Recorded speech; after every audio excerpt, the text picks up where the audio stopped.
Hi, Magic Movie Recaps here. Today, I'm going to explain a film based on the real-life story of the youngest warrior of World War II called Soldier Boy. Spoilers ahead. Watch out and take care.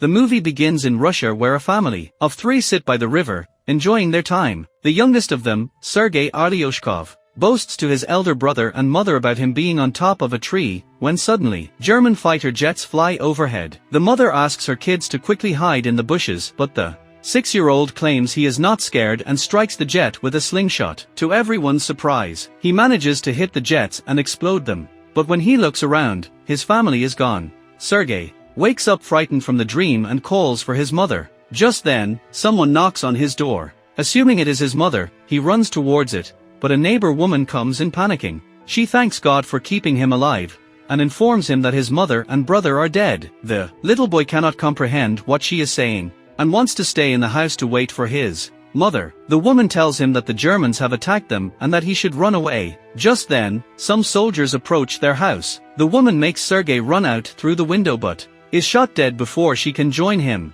The little 6-year-old is now on his own, with no family and friends. As Sergei runs away from the house, he sees his whole neighborhood burning behind him. He calls for his mother in vain, and runs away from there. After running for a while, he ends up in the middle of the woods. The little kid starts to call for his mother to come and get him, because he is lost. That night, he stays in the jungle. The following morning, we see him drink water from a river, when the enemy soldiers approach his way. Sergei, knowing that they are dangerous, quickly hides inside a tree's roots. He is startled when a snake comes nearby, but doesn't utter a word or run away. Sergei is more scared of the soldiers than of the snake. The soldiers eat by the river and go away, after which Sergei takes their leftover food and devours it for the night. However, by the end of the day, the little boy is exhausted. He hasn't had a proper meal in 2 days, and has been walking with no destination. He falls down as he limps but doesn't stop walking. While on his way, he sees wild berries and devours them,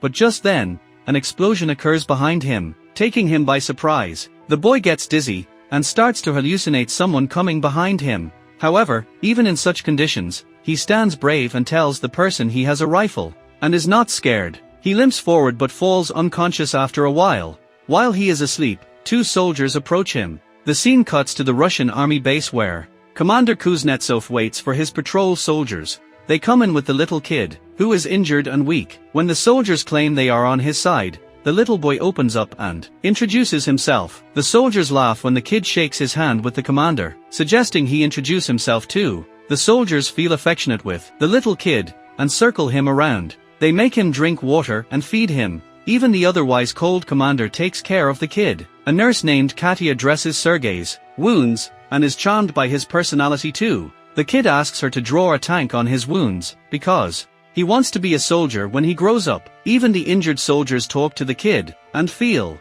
lighter. Sergei is fascinated with the commander's gun and his batch. The commander too answers all the little boy's questions and lets him play with his honorary pistol after taking the bullets out. Sergei shows him the tank drawn on his stomach, and boasts about being a soldier himself. The boy is healing very quickly. The nurse Katya asks the commander to let the boy stay with the battalion, but he disagrees, claiming that it won't be safe. He wants to send Sergei to an orphanage. The soldiers spent all their free time with Sergei. He is visited by many throughout the day. They bring him food sent by their families from afar, and even let him play with their binoculars. One day, a soldier goes to the commander to ask him to let the boy stay with the battalion. The soldiers have grown a close connection with the kid, and think of him as their own. His presence takes the weight of war off their chest. However, the commander is adamant about sending the boy to the orphanage, for his own safety. The following day, the enemies attack, and many soldiers are hurt. A vehicle comes to fetch Sergei to take him to the orphanage. The commander breaks the news to the kid, and gives him a wooden honorary pistol as a gift. The boy, in turn, hugs him, claiming that he is scared for the commander's safety. The commander melts in his embrace, and changes his mind. He asks Sergei to stay with the soldiers as his son. That night, the soldiers look for little soldier clothes for the little boy. They are over the moon to have Sergei stay with them.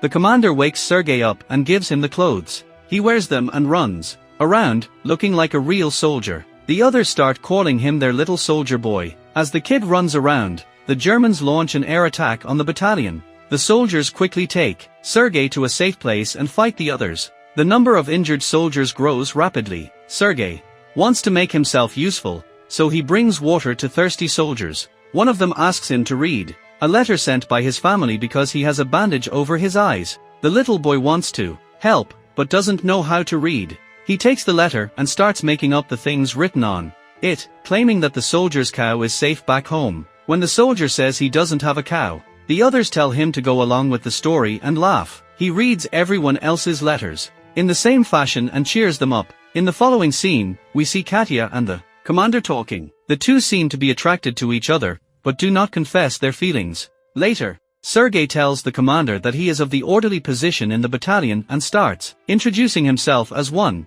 However, the boy then sees one of the soldiers' station destroyed from the attack. The commander teaches him to take his hat off to pay respect to the dead soldier. The next day, he insists the commander give him a mission and is given a task to distribute the letters among the soldiers. He completes his task efficiently and even makes the soldiers dance for him. The following day, Sergei goes a little far from the base with his binoculars. As he is playing with it, he sees someone's leg moving from inside a haystack. He rushes back to the battalion and tells the soldiers about his findings. The soldiers are skeptical, but go with the boy anyway. When they reach near the haystack, they are alerted to see two German spies hiding underneath. The spies are arrested, and the kid is praised for his intelligence. That night, the commander shows Sergei the legal papers for his adoption. He is now officially the kid's father. Sergei knows of the commander's feelings for Katya, so, to repay his kindness, he takes him to confess to her. But the two see her talking to a different man, and wrongfully assume she is interested in someone else. The base is attacked by the Germans again.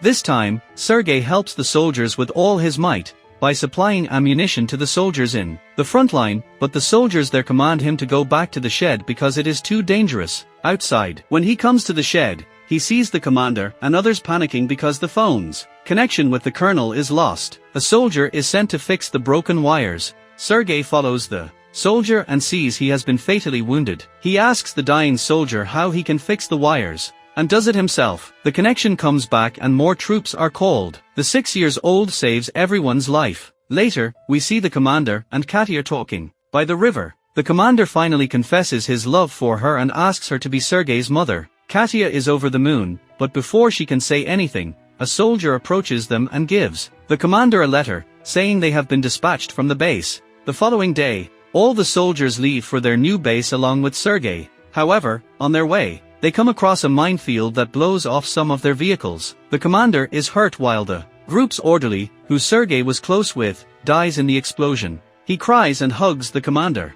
They carry the injured ones with them and continue their journey to their new base. When they finally reach the other base, they meet the commander's leader, the general. He too is impressed by the kid's ambition, and congratulates the commander for having such a smart kid. The following day, their division is awarded a guard's banner, and so is the boy. He promises to save his country when the general gives him his badge. One night, their base is attacked brutally, and the commander is trapped under the ruins. Sergei cries for his father and tries to save him. He calls the other soldiers, who finally bring the commander out. The next day, Sergei approaches an injured commander. His hands were hurt while trying to save the commander. The kid is now an inseparable part of the team. He doesn't have a family beside them, and moves wherever they go in the war. The movie ends as the regiment is seen moving to another base. A voice in the background narrates that he even took part in the Stalingrad battle, and reached Poland with the soldiers. He is currently known as the world's youngest soldier ever, and the legendary story of his bravery